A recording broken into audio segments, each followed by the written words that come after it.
this video, we are going to see the third chapter called scoping. Before that, we learned in C and C++ what is scoping. This is the concept of scoping. That means visibility of variables or parameters and functions. This is scoping.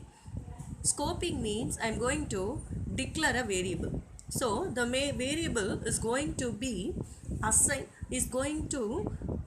a memory there. It is going to occupy a memory over there. So when it is get executed, the variable memory space will be released. This is called scoping. In this book, they had given in a form of visibility of variables, parameters and function. What does mean by the visibility? When after the execution has over, the variable or the object is going to releases the memory spaces for another operation. So this is called scoping and variables. And variable scoping means we are having a very different types of variable scoping. For example, I am going to assign a value a is equal to 5 and b is equal to a.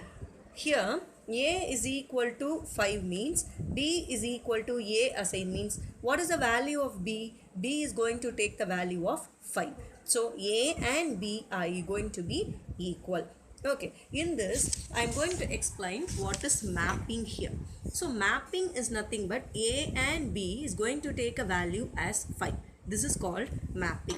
I am having another example also, that it is a is equal to 5. So b is equal to a means b value is 5 now. Because a is 5, that's why b is equal to 5 here. Again a is equal to 3. What is my answer now? A is equal to 3 and b is equal to 5. This is called mapping a variable here. Here they had given a scope of the variable is that part of the code where it is visible. The scope of a variable is the part of the code where it is visible. Okay, we are going to have the concept of Legbe rule. What is Legbe rule? It is going to be the order in which the variable has to be mapped to the object. What order it is going to be mentioned here. Legbe, once again I am repeating, Legbe is nothing but the order in which variable has to be mapped to the object in order to obtain the value. The duration of the variable is alive is called a lifetime. Okay, lifetime is nothing but the duration for which a variable is alive is a lifetime. Okay, next we are having a what order. What order we are having? See here. First I am going to have a built-in functions, global, enclosed and local. We need to see in a first it takes a local value. The local value means it is going to define inside the function or the class. Next we are having a enclosed. So enclosed means it is going to have a inside enclosing function, nested functions. For example, G is global and that it is uppermost level and reserved names in built-in functions or modules. This is the order what they are going to be followed when the execution process is going to be happened. Okay, so we are having a types of variable scope.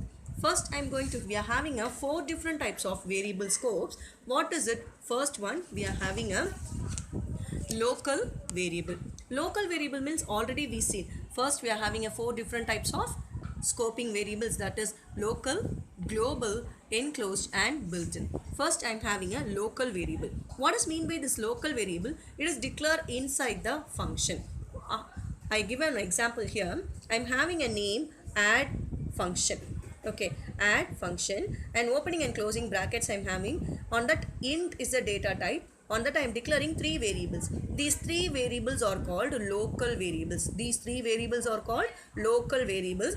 C is equal to a plus b. So it is going to add a function. So inside the function I am declaring one variable means this is called local variable. Now I am coming to the global variable. Global variable means declared outside the function. For example, I am declaring int c outside the add function. So the same add function I am using here, on that I am declaring inside a comma b. So int c is a global function. Here int c is a global function. Here abc is a local function. After that we are moving to the concept of enclosed. So enclosed means we are having a concept of declaring a variable which is declared inside a function which contains another function definition within it. It is an inner function, can also variable of the outer function. This scope is called enclosed scope. That means nested if statements, nested statements we used, no, that is enclosed scope. So in this I am having a display function. I am declaring a is equal to 10. After that I am also having another display 1 function. So this is an inner function. So print a means what is my value, what will be my output? Display 1 print a means my output will be 10. Okay, once again I am having a display 1 print a. Now also my answer will be 10. On this display I am also displaying the information display. So how many times it will be get executed? This inner function, after that this outer function, it goes here and display the information here. So we get the output 10, 10. So that means first it executes this inner function, after that it executes this inner function, and after that it executes this function. So this is called enclosed scope. Okay.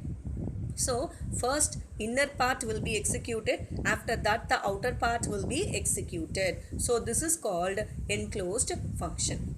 Okay, next we are having a concept of built-in scope. What is mean by that built-in scope, children? The built-in functions. For example, I am having a math class, on that I need to have a sign value. So a is a variable going to have a math value of sign.